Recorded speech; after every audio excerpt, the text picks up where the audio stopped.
It's a mega plane, bigger and heavier than any other passenger plane in the sky. It will hold more people than any commercial jet flying. Designers have spent billions. Now is the moment of truth. Will the world's biggest passenger airliner survive its maiden flight?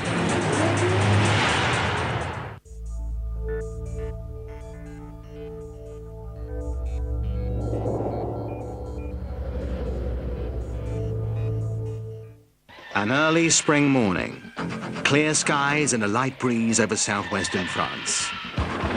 Crowding the fields that flank Toulouse International Airport, 40,000 spectators, backpackers, campers and journalists from around the world. All vying for the perfect spot to watch the maiden flight of the Airbus A380, the largest passenger plane ever built. It's 73 meters long, 7 stories tall at the tail, almost 80 meters from wingtip to wingtip, heavier, longer and taller than a 747, with 2 full levels of seating, enough to hold over 550 passengers.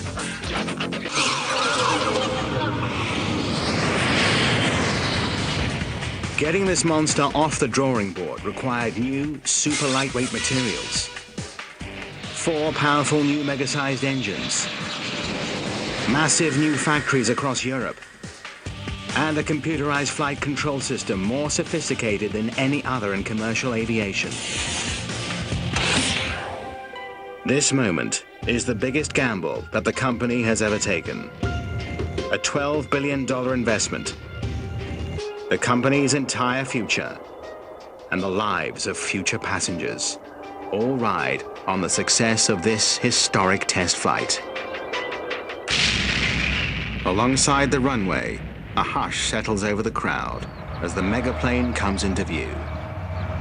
Gradually, it gathers speed, accelerating to reach its takeoff velocity of 269 kilometers per hour.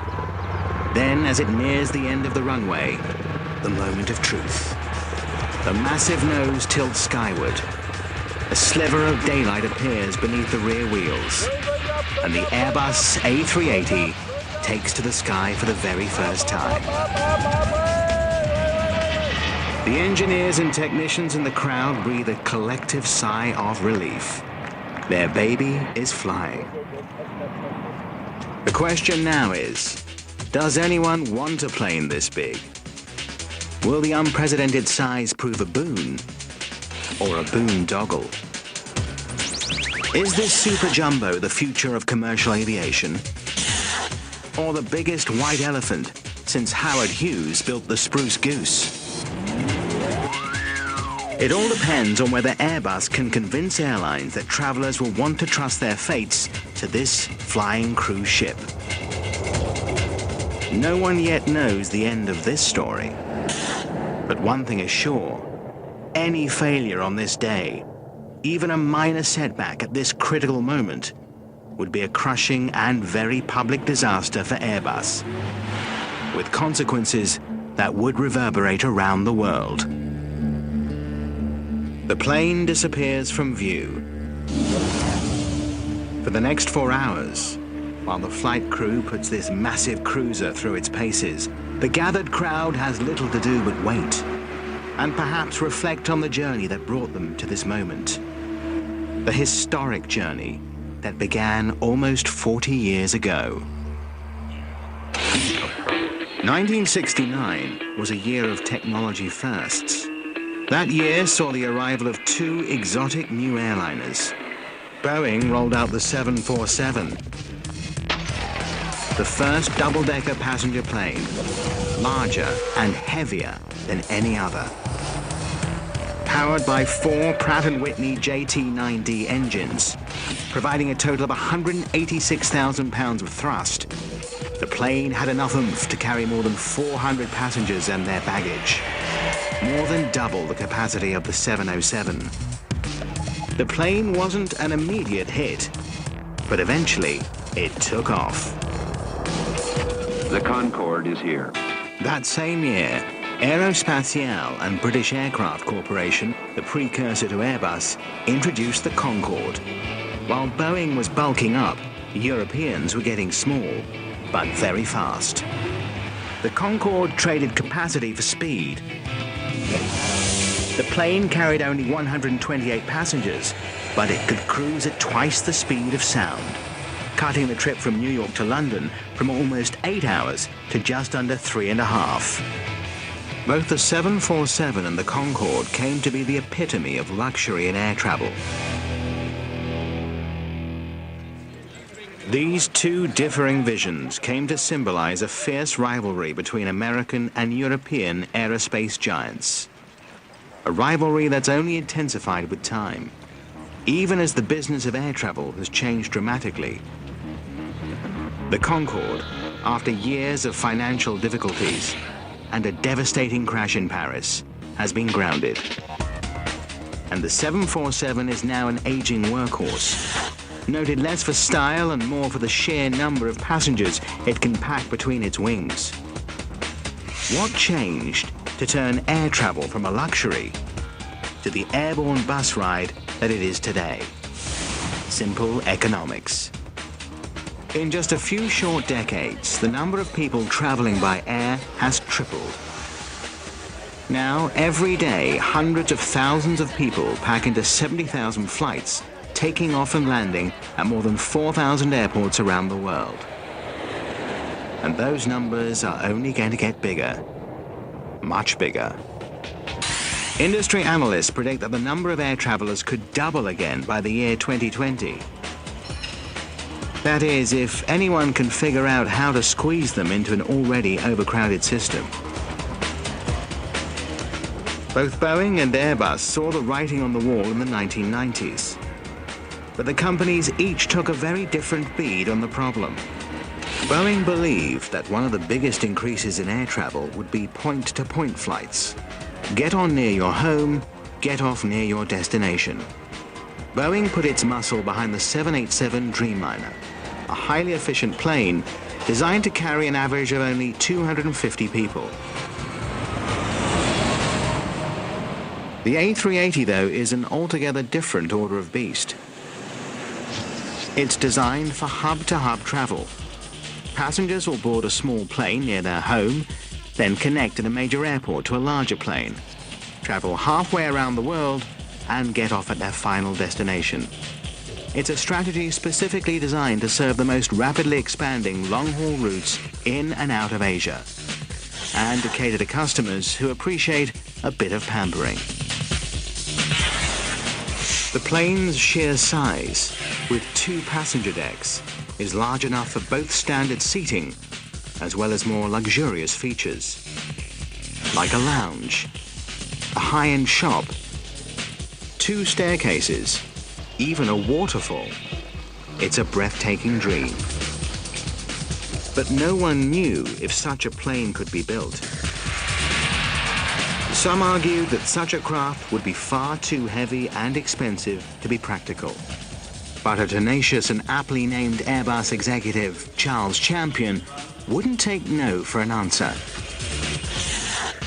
He encouraged his design team to think outside the box. Yeah, well, there were lots of weird designs. Some looked at the double bubble.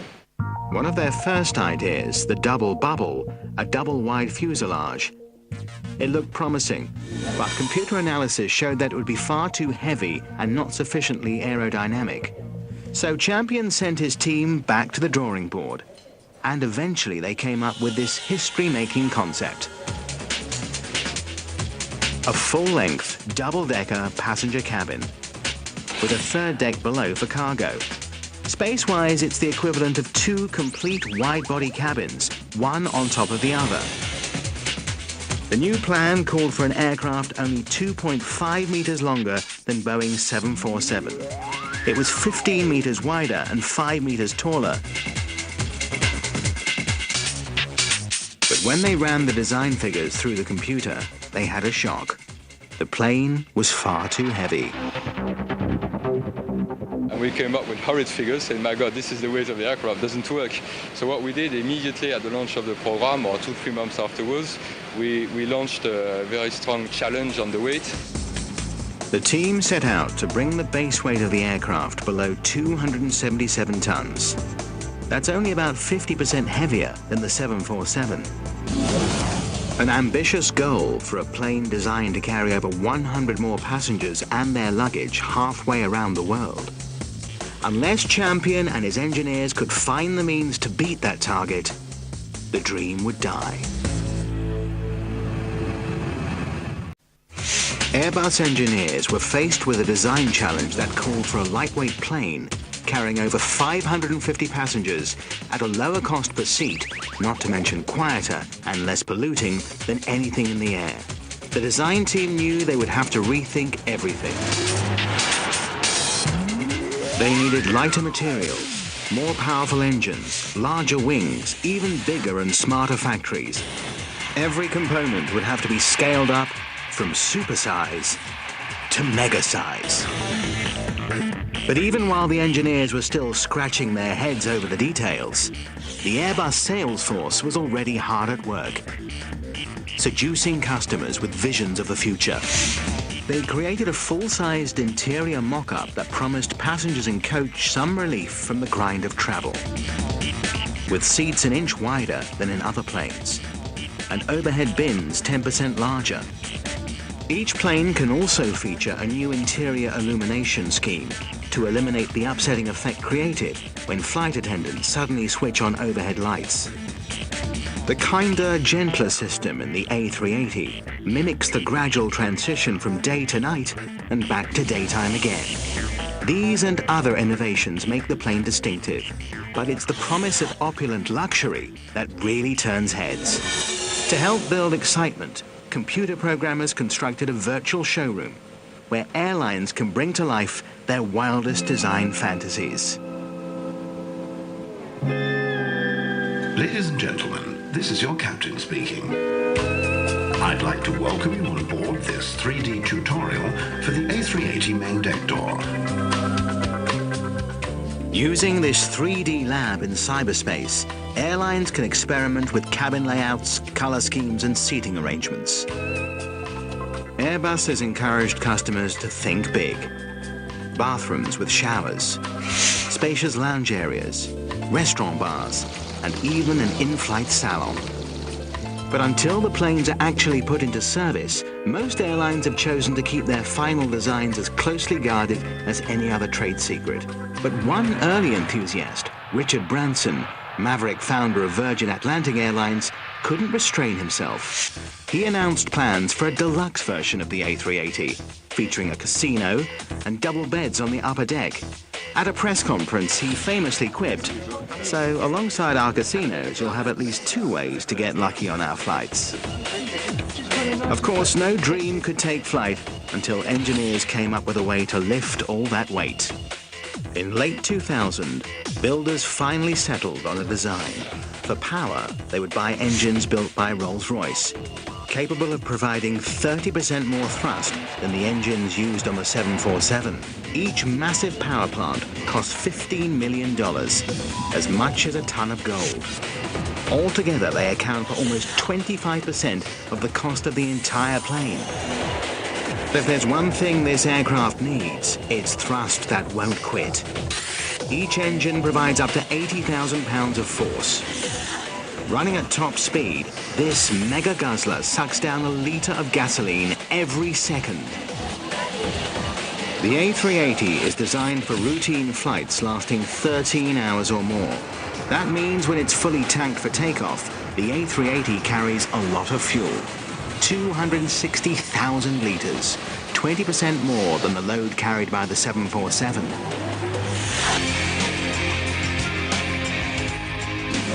Airbus has already turned the world into a giant mega factory.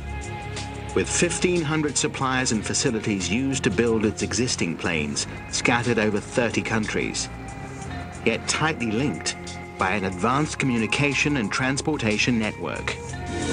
To assemble the hundreds of A380s the company hopes to sell in the coming decades, planners settled on 5 countries to build the major components: wings in Wales, engines in England, the fuselage and vertical tail section in Germany, the horizontal tail section in Spain, and of course France, where all the pieces came together to assemble the finished plane. The process begins in Wales, in 2 huge new wing factories, built to assemble the largest and most structurally complex commercial airplane wings ever designed. 32,000 components, shipped in from every continent except Antarctica. The wings on the A380 are true mechanical marvels. They provide flight control and enough lift to carry the fuselage, plus the 4 supercharged engines, each weighing nearly 6.5 tons. And with 260,000 litres of fuel loaded inside 10 interior locations, the wings are also flying fuel tanks. They're one of the most critical structural components in the entire aircraft.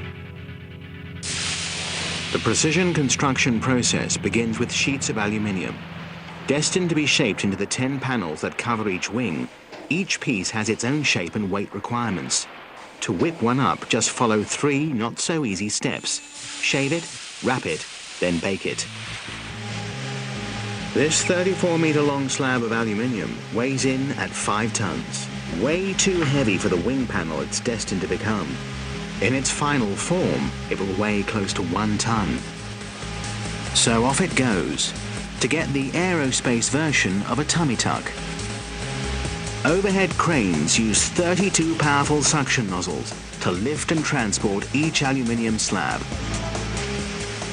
It's a dicey ride across the factory floor before the huge sheet can settle safely into position. Now under the control of a massive horizontal metal shaping device, a milling machine 40 meters long.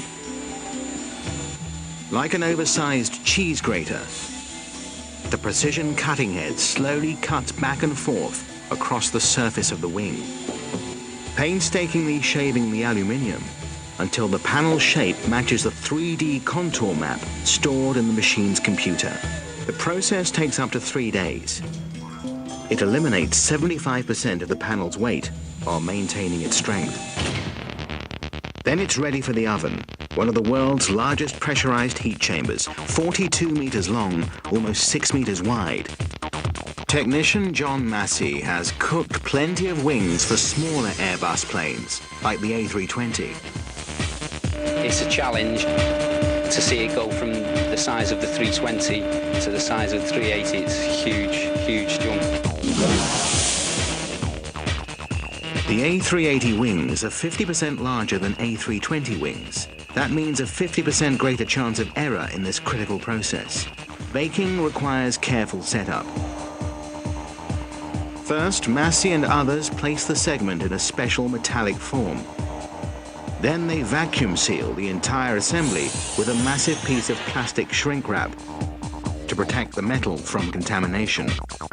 Inside, the heat must be uniform across the entire panel, 150 degrees centigrade, with no room for error. We try to avoid any changes in the vacuum or the temperature, so the temperature must remain constant right throughout the process. It must maintain within 3 degrees, otherwise the run is invalidated. After 24 hours, the panel is ready. Specially equipped vehicles rise up and move into place in front of the oven. All eyes are on the plastic protecting the wing panel. If it breaks, the aluminium wing piece is compromised. A disaster. The entire wing panel would be worthless. If the bag bursts, it means starting the job again from scratch. Anxiously, they scan the surface for any breach. At last, the wing is cool enough to touch. And good news, the bag appears to be intact. Finally, the wing segment arrives in its docking bay. Here, the technicians first remove the plastic and cloth wrap. Now begins the tedious search for flaws. John's boss, Gareth Williams, arrives to inspect the piece. He retrieves small metal rods that were baked onto the top of the wing panel. Each of these cylinders tells an important story about future safety. These are test pieces which are made of the same material as the wing panel, and we use them to confirm that the heat process that this part's just gone through is correct and it's to the right specification. When this testing phase is complete, Gareth and John get the okay to move the wing to its next destination. The nearby wing assembly plant, an enormous brand new factory located just up the road. It's one of Britain's largest industrial buildings built in this century. It's nearly 85,000 square meters in area, equal to 12 full-size football pitches. This is where the builders attach the aluminium skin panels to the wing skeleton. George Lee guides his team through the tricky assembly process. Today they're preparing to lift and place one of the largest of the 20 aluminium panels, 34 meters long and weighing in at more than 1 ton. Size is a great challenge because everything requires some form of overhead lifting. Nothing can be lifted manually, so virtually everything requires overhead craneage movement, and therefore the management of the craneage system is very, very important. The panel hangs like a huge guillotine, suspended over the factory floor. But that's not all that's hanging over the assembly team's head. Time is running out. Along the edges of the partially constructed wing, builders have applied a sealant that will help to ensure the integrity of the fuel tanks. The sealant dries quickly within hours. The team must fit the wing panel into place before the sealant dries, or the wing could be defective. This time they're cutting it close. The only concern I've got is the time factor. If they don't succeed, the team will have to scour the sealant off the aluminium surface and start the whole process again. Finally, the panel settles into place. 1 down, 9 to go. It can be stressful, yeah, it can be stressful. At this certain times, it's an enjoyable job, because when it actually all works and goes together, it's quite enjoyable. You've made it an achievement. Now it's time to glue and bolt together the pieces, like building the world's biggest model airplane wing. This part of the process remains a carefully guarded trade secret. The company wants our cameras off. No cameras. The secret assembly process inside the jig will take nearly 4 weeks to complete, but it takes more than a wing to make a plane. All across Europe, more factories are coming online, pumping out body parts of this giant Franken plane. But not everyone is happy to see this kind of progress. Some locals in Germany are up in arms over Airbus's ambitious plans. This is the newest Airbus factory in Hamburg, a megastructure big enough to house 4 A380s side by side. Airbus has been building airplane fuselages in Germany for more than 30 years. But with the announcement of the A380, the company needed to massively expand the site and send finished planes here to get tricked out on the inside and painted on the outside. No matter what the customer wants their plane to be, a 550-seat cattle car, a high-class hotel in the sky, or even a heavy-duty freighter, this is where the seats, the carpets, the stairs, and yes, even the bar and the waterfall will all be installed. The expansion plan called for 3 new buildings and a longer runway to accommodate the massive plane, but there was a problem. Airbus's main factory here sits alongside Germany's Elbe River, smack in the middle of Europe's largest tidal wetlands. It's a very special area because we have there the influence of water from the country and tidal water from the sea. So we have a mixture of sweet water and salt water. This fragile ecosystem is home to 70 species of migratory birds. Now 71 if you count the Airbus A380. Airbus wanted to fill in 140 hectares of pristine wetland, and local activists cried foul. A pitched battle in the courts and demonstrations in the streets delayed construction of the factories for over 2 years. But eventually, local and national politicians who wanted to bring business to the community intervened. The factories went up.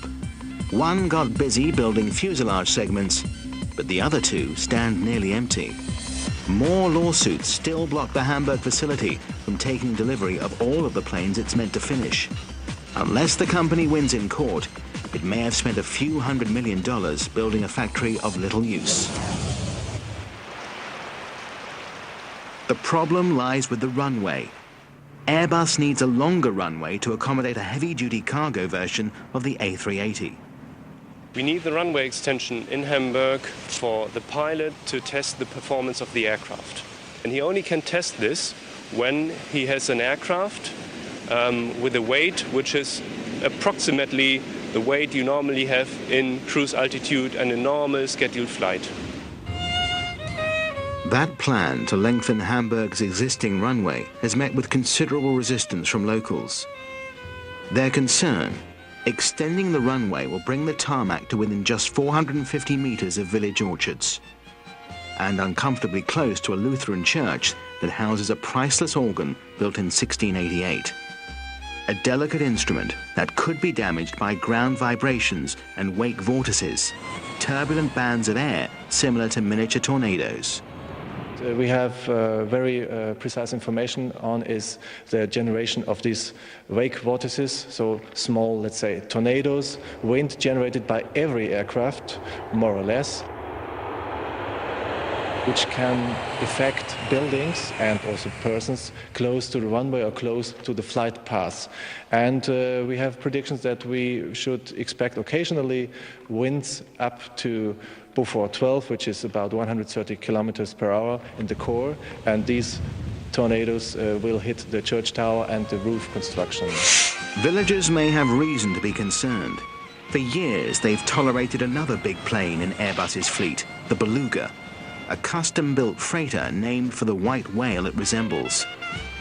The Beluga, smaller than the A380, was custom-built in 1996 to carry pieces of Airbus planes to and from various factories. Village people and builders have already felt the shaking caused by the Beluga, which may get worse when the much larger A380 comes to town. Airbus contends that fears are overblown, but if the protesters win, Airbus may have no choice but to pull up stakes and build the freighter factory and runway somewhere else. Which group will come out on top, the local villagers or the corporate giant?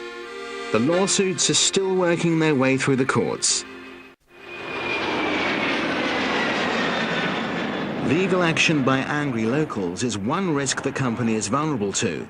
But just 57 kilometers away in the town of Stade, another big gamble is underway. The company is using a futuristic material to build the largest commercial aviation tail fin in the world. It's called carbon fiber reinforced plastic, and it's made out of the same stuff that gives diamonds their incredible strength. Carbon fiber is 6 times stiffer than steel and much lighter. It's the only option if builders are going to keep the weight of the plane below the target of 277 tons. Unlike forged metal, carbon-reinforced plastic parts are actually woven, like cloth. Fabricating machines spin out tail panels by combining super-strong carbon fibers with plastic resin to create almost any shape the designers can imagine.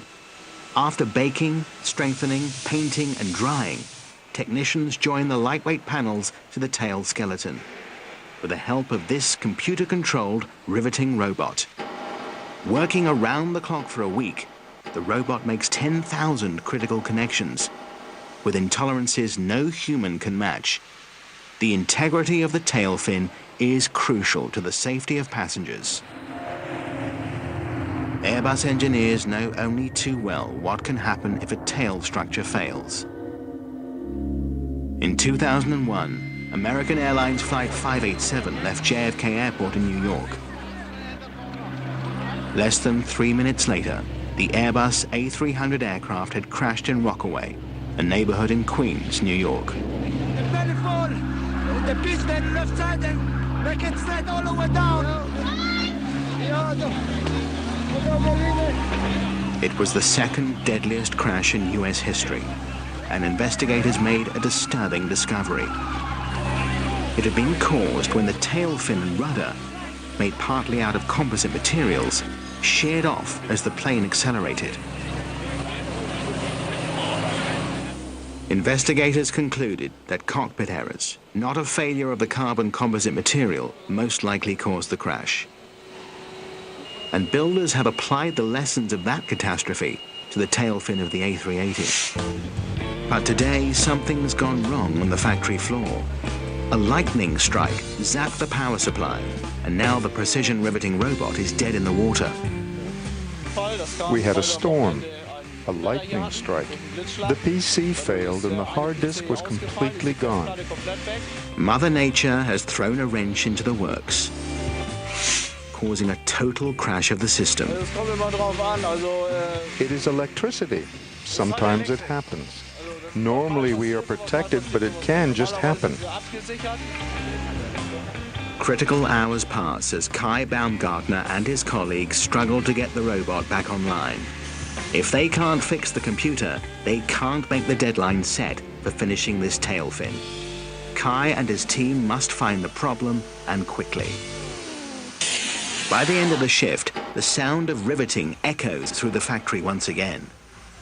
Kai is finally back at work, personally verifying that every one of the 10,000 connections is perfect. A tiny camera positioned on the end of the riveting machine allows Kai to carefully examine each rivet, making sure to catch any abnormalities in the process. I make sure that the drill doesn't get stuck or any mistakes happen. I have my different systems here. It can happen that something is stuck or that an error occurs. It's a repetitive process, but Kai must remain vigilant to safeguard the lives of future passengers. Around the world, manufacturers and suppliers are putting the finishing touches on the components of the A380. But putting all the pieces together will be a logistical nightmare. Airbus's existing transport system, the custom-built mega freighter called the Beluga, is too small to haul the A380 components to the assembly factory in Toulouse, France. So builders came up with a risky plan to haul millions of dollars of critical components by water and land. Airbus had a problem. They needed to move pieces for the largest passenger plane in the world from factories all over Europe to their final assembly plant in Toulouse, France.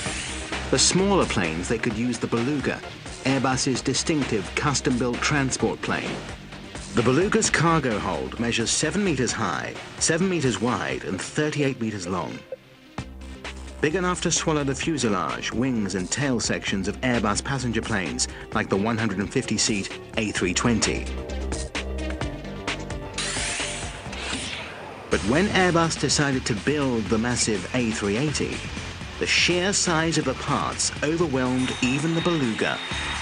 The Beluga is far too small to carry the A380's enormous triple-decker fuselage or its record-breaking wings.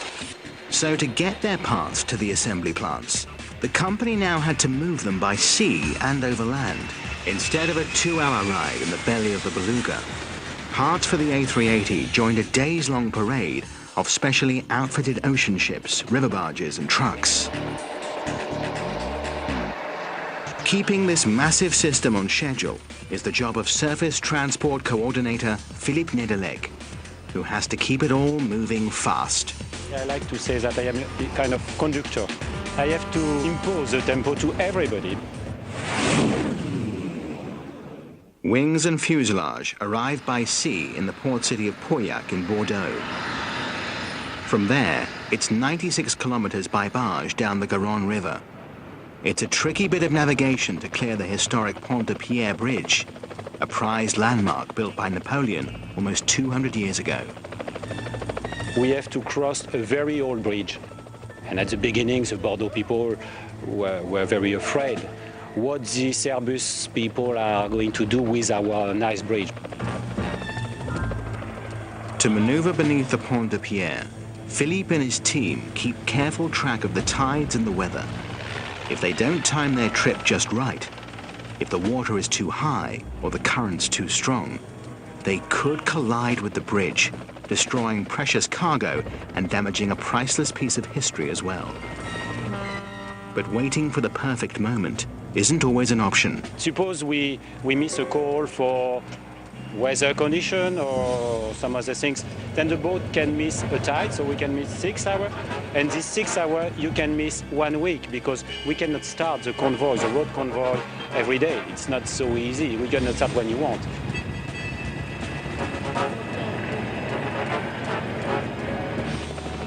Every pass under the bridge is a potential disaster.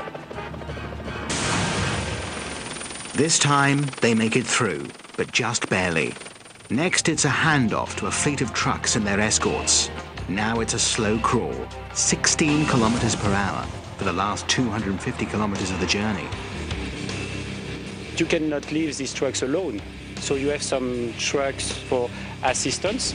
One convoy is 6 trucks, plus, I would say, 15 vans, plus some cars, plus motorbikes, almost 60 people moving from 10 at night to 5 to 6 in the morning after.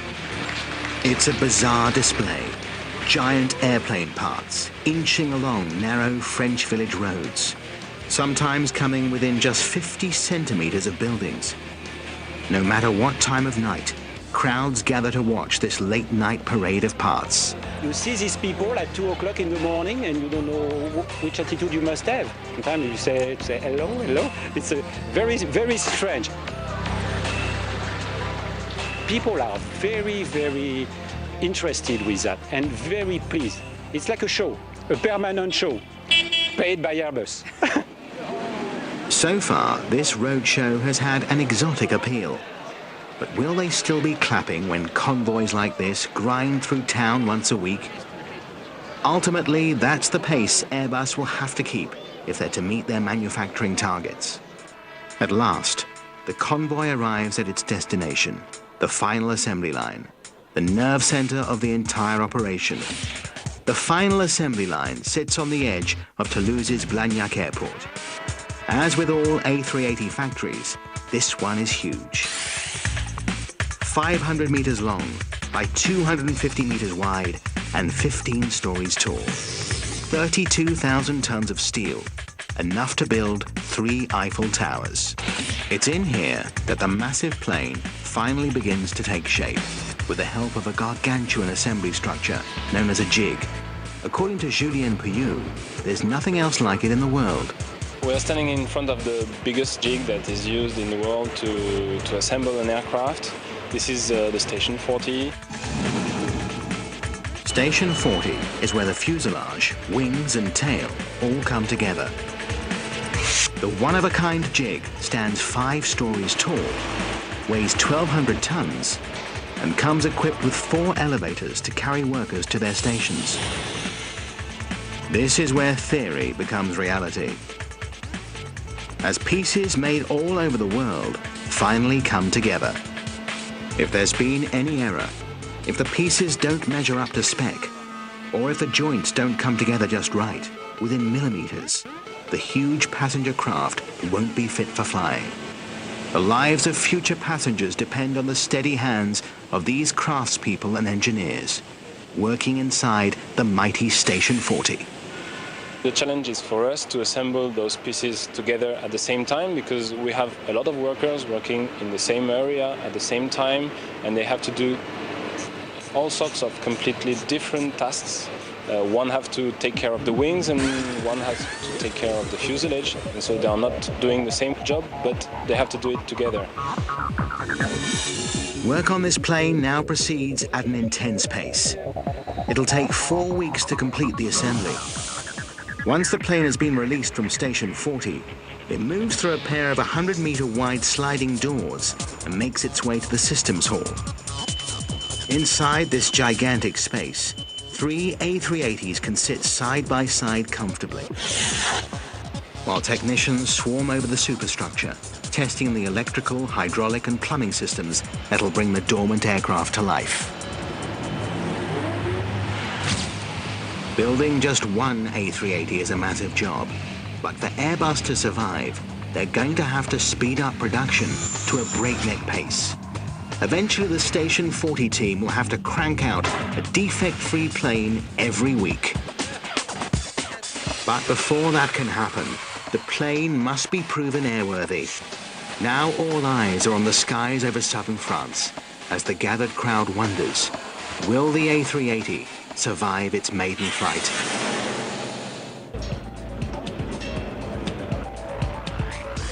At Blagnac Airport in Toulouse, 40,000 people anxiously scan the skies, searching for some sign of the A380. All flights in and out of the airport are put on hold. The skies over Toulouse are eerily quiet. Nearly 4 hours have passed since takeoff. If all goes as planned, the huge airliner should swing into view at any moment. But if there's a problem, the flight crew will quickly discover how well their training has prepared them for disaster. Much of that training took place using powerful computers, programmed to mimic the behavior of the A380. That's the theory anyway. In a simulator like this one, with a computational engine 500 times more powerful than a home video game console, photorealistic visuals help pilots to get a feel for the plane. Despite the A380's unprecedented size, Airbus engineers have tried to make it fly like any other airliner. 100 knots. The task of testing the verisimilitude of the simulator experience rests on the shoulders of pilot Claude Holvec. I would say that it's exactly as a conventional aircraft. And it's quite amazing because this aircraft is so big and so heavy. This surprised most of people, and especially pilots. One of the most important functions of simulators is to give pilots the chance to flirt with disaster. Very simple, and one engine is shut off. This is the engine number 4, and look what is happening. The aircraft is just moving slowly on the right side. It would take a lot more than an engine failure to knock this monster out of the sky. But test engineers are nothing if not imaginative, and they've loaded their simulators with more than 400 different catastrophe scenarios. Everything from a fire in the cargo hold to a devastating lightning strike. The exercises are useful, but no computer can simulate the awesome responsibility of shepherding 550 passengers through the stratosphere. The challenge is to fly with many passengers. I think this is the greatest challenge, yes.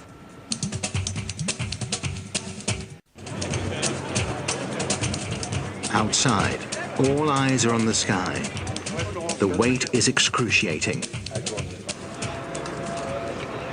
Then, a glint of reflected light. At last, the mega plane sails into view. Eager reporters and photographers race to the edge of the tarmac to record this historic moment. A showy flyby excites the crowd. The plane makes a steep turn, lines up with the runway, begins its final descent.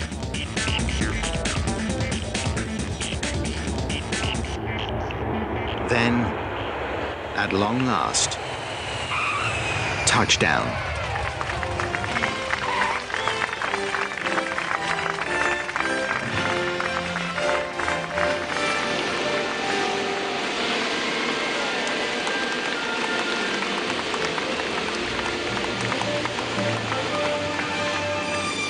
Like astronauts returning from space, the pilots and the flight engineers greet the crowd.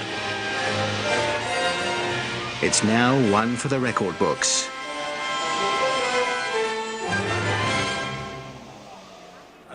If nothing else, the A380 is a public relations success. Journalists from around the world scramble to file their stories.